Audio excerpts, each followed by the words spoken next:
All right, we got another track guide for you. This is going to be for New Hampshire. Our league is going here in 2 weeks, I believe. B Fixed is here this week. I don't match what B Fixed uses for settings. I think they use like afternoon 2:30, something like that. I think I just launched this session at noon because that's usually what our league runs. But you could use, I mean, major differences is the track may be a little bit slicker later in the afternoon because the track temp's higher, so speeds will usually be slower and slicker. But the same premise applies across the board.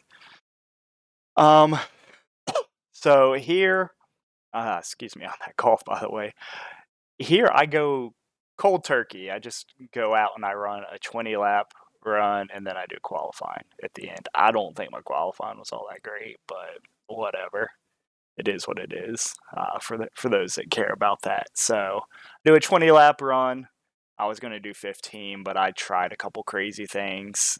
You can see lap 15 here. I ran 4 seconds slower because I think I tried to rip the high line, which did not work. I was trying to see if there was maybe multiple lines, and I to some degree I think you might be able to do a little bit, but this is going to be covering kind of what the ideal line is going to be. So as usual, I'll do a few laps. First lap I'll do really slow breakdown, and then I'll show you a couple laps at the end so you can kind of see what fall off may look like. So exiting turn 4 here. This track's going to be really nice because you're going to use essentially a similar brake marker for both corners. I think I might actually got into the wall there on exit. Whatever. I had damage turned off, I believe. So entering turn 1, really, really wide. You're going to look at brake markers here on the wall. They make it really easy. Optimal time, you're going to be braking pretty much as you're passing the 2 or getting to the 2. If you find you're pushing up too much, you need to back that up. Or if you find you're burning the right front out way too much, you need to back it up. Maybe to 2.5, maybe even back to the 3. But for this, I think I take it to the 2. I'll after these few laps, I'll show you what my tire wear looked like. It's going to be another track that I think it's going to be impossible to evenly wear your right front and your right rear. The right front's pretty much going to wear more. It's going to be a matter of how much more you wear. Anyways, I'm breaking it to 2, and I'm using the 2 for both corners, which is actually really nice. And the line is pretty similar in both corners. So, breaking it to 2, off the throttle. I end up missing this, but you see 1 dotted line, 2 dotted line, 3 dotted line, 4 dotted line. Essentially treat this first dotted line as the bottom of the track. You're never going to want to go below this. You might dip a left front under that briefly, but the track is extremely flat down here, and it's just not going to turn. So your ideal line is going to be kind of between this first seam and the second seam. You might be able to drift up a little bit above this second seam, but getting up in this really dark stuff up here is going to be a no-go. Again, I was doing this cold turkey, so I missed the line a little bit. But I'm cutting down through the second seam here, getting it down to the first, and throttling off. Again, all the way out to the wall. And then same thing for turn 3. Use your 2 sign. If you're getting in too hot, back it up. But you're going to want to try and bring it down to the first dotted line. Hold on, my girlfriend's calling me, so I got to see what she wants.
Alright, sorry about that. Delay in the video. Let's call it an intermission. I'm gonna back it up here. So, turn 3, braking at the 2 sign. Essentially my girlfriend's battery's dying and saying she might need a starter too. So, she's giving me an update on that. Braking at the 2. Try and get it down to the first dotted line, and then drifting it out towards the second one. Like a diamond. So you're gonna go low, high, and then get back to low. Drift it up a little bit, at or above, and then cut it down. So this is what I'm talking about. This is about as low under that line as you're gonna go. If you go anything below this, it just gets extremely flat. So I'll let a couple full speed laps play through. I think I run identical laps here. I run really high here, which it ends up working out, but that's not going to be an ideal line. I end up running a pretty good lap, but if you jump anything above that, I think it's just a little bit too much.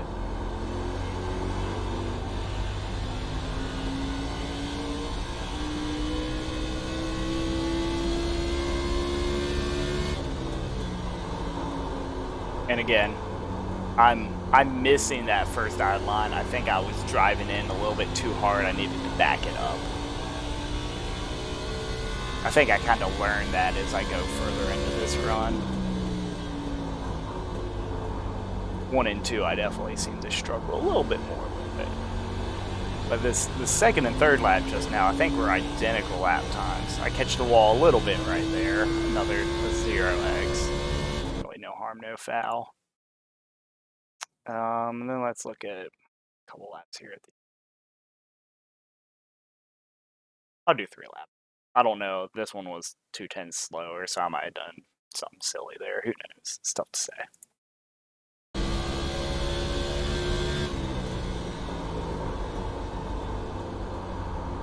I'm still kind of missing getting down to that first one on entry, but I'm not letting it drift up above that third. It's a very fine line, and it's kind of tricky to do.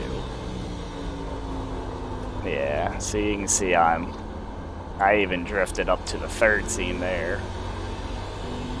But again, I was kind of searching around. I think it's semi-viable. I mean, you're not going to be locked into one specific. Okay, yeah, I got way too high there.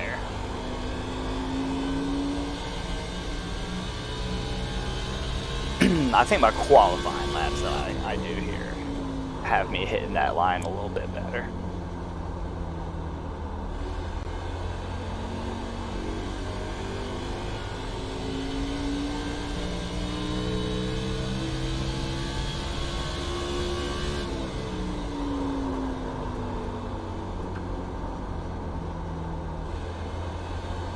The car just gets really tight, which is what's causing the right front to wear.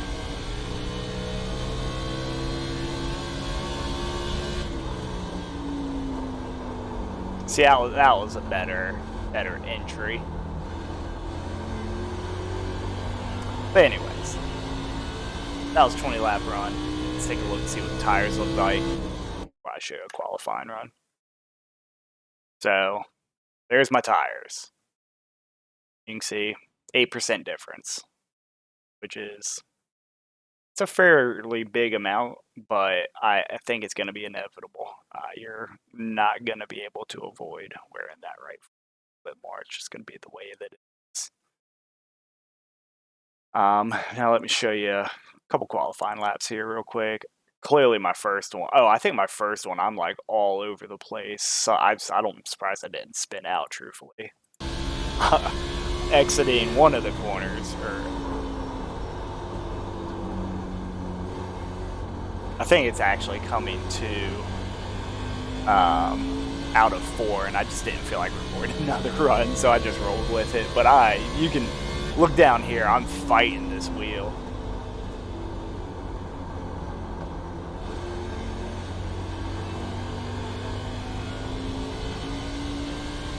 I lied, that wasn't the lap.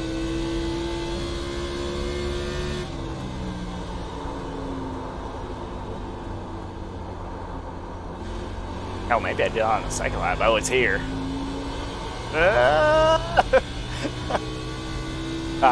So yeah, this lap could have been faster, probably without that. But the rest of the lap was pretty good, so I just rolled with it and said that's good enough for me. If you have any questions, let me know. Be sure to answer them for you.